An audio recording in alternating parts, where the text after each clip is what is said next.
श्री गुरु सत्ताय नमः। सभी को प्रणाम। युग निर्माण सत्संकल्प का 18वां सूत्र है, हम बदलेंगे युग बदलेगा, हम सुधरेंगे युग सुधरेगा। इस तथ्य पर हमारा परिपूर्ण विश्वास है। परम पूज्य गुरुदेव लिखते हैं, युग निर्माण की योजना का श्री गणेश हमें अपने आप से आरंभ करना चाहिए। वर्तमान नारकीय परिस्थितियों को भावी सुख शांतिमय स्वर्गीय वातावरण में बदलने के लिए चिंतन ही एकमात्र वह केंद्र बिंदु है जिसके आधार पर व्यक्ति की दिशा, प्रतिभा, क्रिया, स्थिति एवं प्रगति पूर्णतया निर्भर है। चिंतन की उत्कृष्टता, निकृष्टता के आधार पर व्यक्ति देव और असुर बनता है। स्वर्ग और नरक का सृजन पूर्णतया मनुष्य के अपने हाथों में है। अपने भाग्य और भविष्य का निर्माण हर कोई स्वयं ही करता है। उत्थान एवं पतन की कुंजी चिंतन की दिशा को ही माना गया है।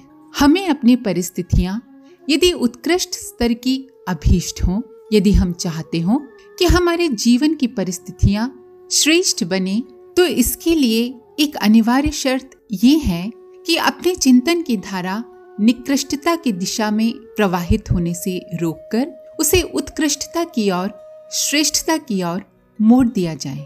यह मोड़ ही हमारे स्तर, स्वरूप और परिस्थितियों को बदलने में समर्थ हो सकता है।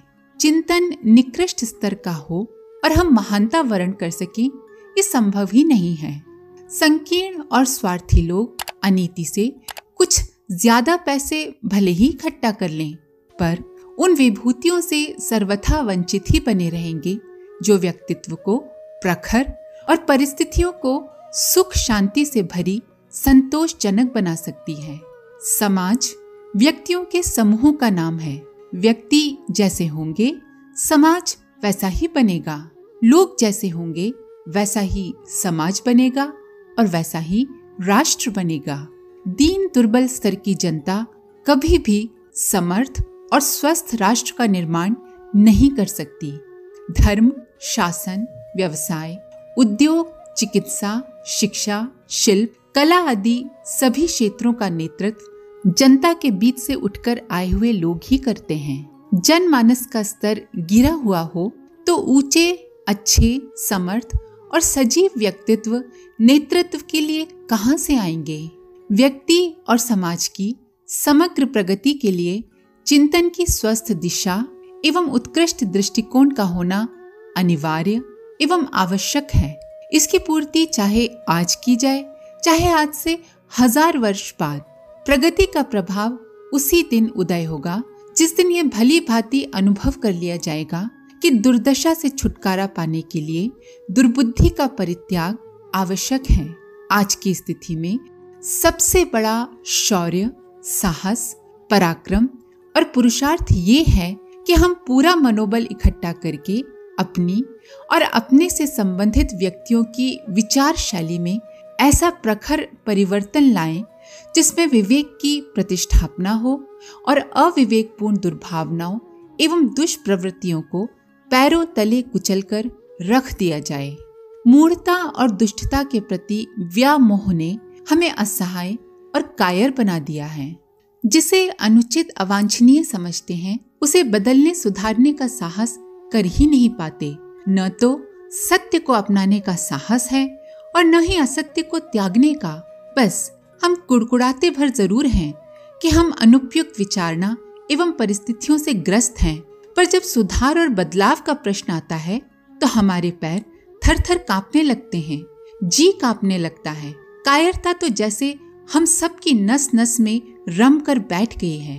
अपनी अवांछनीय मान्यताओं से जो नहीं लड़ सकता वो आक्रमणकारियों से क्या लड़ेगा?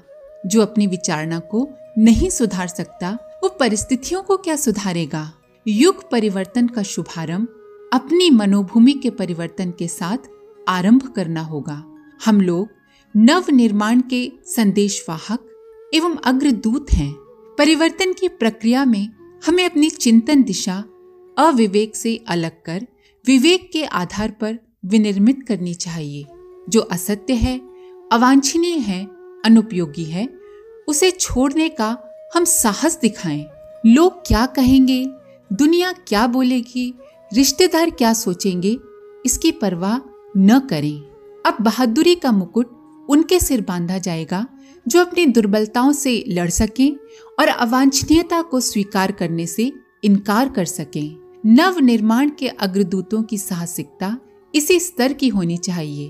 उनका प्रथम चरण अपनी अवांछनीय मान्यताओं को बदल डालने और अपने क्रियाकलाप में आवश्यक परिवर्तन करने के लिए एक बार पूरा मनोबल इकट्ठा कर लेना चाहिए और बिना दूसरों की निंदा स्तुति की, विरोध समर्थन की चिंता किए निर्दिष्ट पथ पर अकेले ही चल देना चाहिए। ऐसे बड़े कदम जो उठा सकते हों, उन्हीं से ये आशा की जाएगी कि युग परिवर्तन के महान अभियान में वे वास्तविक योगदान दे सकेंगे। जानकारियां देने और ग्रहण करने भर की आवश्यकता वाणी और लेखनी द्वारा संपन्न की जा सकती है। तर्क और प्रमाण प्रस्तुत करके विचार बदले जा सकते हैं, पर अंतराल में जमी हुई आस्थाओं तथा चिर अभ्यस्त गतिविधियों को बदलने के लिए समझाने बुझाने से भी बड़ा आधार प्रस्तुत करना पड़ेगा, और वो आधार है अपना आदर्श एवं अपना उदाहरण दूसरों के सामने प्रस्तुत करना। अनुकरण की प्रेरणा इसी से उत्पन्न होती है। दूसरों को इस सीमा तक प्रभावित करना कि वे भी अवांछनीयता को छोड़ने का साहस दिखा सकें तभी संभव है जब वैसे ही साहसी लोगों के अनुकरणीय आदर्श सामने प्रस्तुत किए जा सकें। आज आदर्शवादिता की बहुत बढ़ चढ़कर बातें करने वाले पर उपदेश कुशल तो बहुत लोग हैं, पर जो अपना उदाहरण प्रस्तुत कर सकें ऐसे निष्ठावान देखने को नहीं मिलते हैं। यही कारण है कि उपदेशों पर किया श्रम व्यर्थ सिद्ध होता चला जा रहा है और सुधार की अभीष्ट आवश्यकता पूरी हो सकने का सुयोग नहीं बन पा रहा है। जनमानस के परिवर्तन की महती आवश्यकता को यदि सचमुच पूरा किया जाना है तो उसका रास्ता एक ही है कि आदर्शों को जीवन में उतार सकने वाले साहसी लोगों का एक ऐसा दल प्रकट हो जो अपने आचरणों द्वारा ये सिद्ध करे कि आदर्शवादिता केवल एक दूसरे को उपदेश करने भर की नहीं है, वरन उसे कार्य रूप में परिणत भी किया जा सकता है। इस प्रतिपादन का प्रमाण प्रस्तुत करने के लिए हमें अपने को ही आगे करना होगा, हमें ही आगे बढ़ना होगा। दूसरों के कंधे पर बंदूक रखकर गोली नहीं चलाई जा सकती। आदर्श कोई और प्रस्तुत करे और नेतृत्व हम करें, नेता हम बने, ये बात अब नहीं चलेगी। हमें अपनी आस्था की प्रामाणिकता अपने आचरण द्वारा सिद्ध करनी ही होगी। आचरण ही सदा से प्रामाणिक रहा है, उसी से लोगों को अनुकरण की प्रेरणा मिलती है। आज जनमानस में ये भय और भ्रम गहराई तक घुस गया है कि आदर्शवादी जीवन में कष्ट और कठिनाइयां भरी पड़ी हैं। ज्यादातर लोग सोचते हैं कि उत्कृष्ट विचारना केवल कहने सुनने भर के लिए है, उसे व्यवहारिक जीवन में कार्यान्वित नहीं किया जा सकता है। आज प्राचीन काल के महापुरुषों के उदाहरण प्रस्तुत करना काफी नहीं है। उत्साह तो आज के समय के उदाहरण से ही उत्पन्न होगा। जो सामने है, जो दिख रहा है, उसी से अनुकरण की प्रेरणा उपज सकती है। सो इस अभाव एवं आवश्यकता की पूर्ति किसी न किसी को तो पूरी करनी ही होगी। इसके बिना विकृतियों और विपत्तियों के वर्तमान संकट से छुटकारा नहीं पाया जा सकेगा। ये आवश्यकता हम लोगों को ही पूरी करनी होगी। दूसरे लोग इस मोर्चे से पीछे हट रहे हैं। उन्हें नेतागिरी, यश, प्रशंसा और मान प्राप्त करने की ललक तो है, पर अपने को आदर्शवाद की प्रतीक प्रतिमा के रूप में प्रस्तुत करने का साहस नहीं हो रहा है। आज के अगणित तथाकथित लोक सेवी अवांछनीय लोक मान्यताओं के ही अनुगामी बने हुए हैं।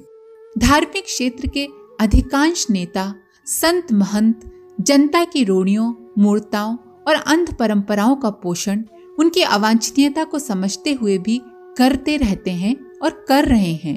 राजनीतिक नेता अपना चुनाव जीतने के लिए वोटरों की अनुचित मांगे पूरी करने के लिए भी सर झुकाए रहते हैं। इस स्थिति में पड़े हुए लोग जनमानस के परिष्कार जैसी लोक मंगल की मूलभूत आवश्यकता पूर्ण कर सकने में समर्थ नहीं हो सकते। इस प्रयोजन की पूर्ति वे करेंगे जिनमें लोक रंजन की अपेक्षा लोक मंगल के लिए आगे बढ़ने का, निंदा, अपयश और विरोध सहने का साहस है। स्वतंत्रता संग्राम के सेनानियों ने बंदूक की गोलियां खाई थीं। बौद्धिक पराधीनता के विरुद्ध छेड़े हुए अपने विचार क्रांति संग्राम में भाग लेने वाले सेनानियों को कम से कम गाली खाने के लिए तैयार रहना ही होगा। जो गाली खाने से डरेगा वो अवांछनीयता के विरुद्ध आवाज कैसे उठा सकेगा, अनुचित से कैसे लड़ सकेगा। इसीलिए युग परिवर्तन के महान अभियान का नेतृत्व कर सकने की आवश्यक शर्त ये है कि इस क्षेत्र में कोई यश और मान पाने के लिए नहीं, विरोध, निंदा और तिरस्कार पाने की हिम्मत लेकर आगे आए। नव निर्माण का सुधारात्मक अभियान गतिशील बनाने में मिलने वाले विरोध और तिरस्कार को सहने के लिए आगे कौन आए, इसके लिए प्रखर मनोबल और प्रचंड साहस की आवश्यकता होती है। इसे एक दुर्भाग्य ही कहना चाहिए कि मूर्धन्य स्तर के लोग भी साहस विहीन लुंज पुंज दिखाई दे रहे हैं और शौर्य पराक्रम के मार्ग में आने वाली कठिनाइयों से डरकर आगे बढ़ने की हिम्मत ही नहीं जुटा पा रहे हैं। आज सच्चे अध्यात्म को कल्पना लोक से उतारकर व्यवहारिक जीवन में उतारे जाने की नितांत आवश्यकता है। इसके बिना हम आत्मिक प्रगति कर ही नहीं सकेंगे, अपना अनुकरणीय आदर्श उपस्थित न कर सकेंगे और यदि ये न किया जा सका तो समाज के नव निर्माण का, धरती पर स्वर्ग के अवतरण का प्रयोजन पूरा न हो सकेगा। आवश्यकता इस बात की है कि हम अपना समस्त साहस बटोरकर अपनी वासनाओं, तृष्णाओं, संकीर्णताओं और स्वार्थपरताओं से लड़ पड़ें। इन भव बंधनों को काट डालें और जीवन को ऐसा प्रकाशवान बनाएं जिसकी आभा से वर्तमान युग का सारा अंधकार तिरोहित हो सके और उज्जवल भविष्य की संभावनाएं आलोकित हो उठें। एक छोटी सी कथा सुनकर आज की बात को समाप्त करते हैं। आचार्य रामानुज उपदेश दे रहे थे। भगवान प्राणी मात्र में समाये हुए हैं, सब में अपनी ही आत्मा देखनी चाहिए। उपदेश एक चांडाल भी सुन रहा था। जैसे ही प्रवचन समाप्त हुआ, वह आचार्य रामानुज के पैर छूने को आगे बढ़ा। आचार्य ने उसे देखा तो क्रुद्ध हो उठे और बोलने लगे, मुझे छुएगा क्या? चांडाल ठिठक गया और बोला, महाराज तो फिर आप बतलाइए कि मैं अपने भगवान को कहाँ ले जाऊं? आचार्य की आंखें खुल गईं। चांडाल को गले लगाते हुए बोले, तात क्षमा करो, आज तुमने मेरी आंखें खोल दी हैं। आज के लिए इतना ही। आप सभी का धन्यवाद। ओम शांति।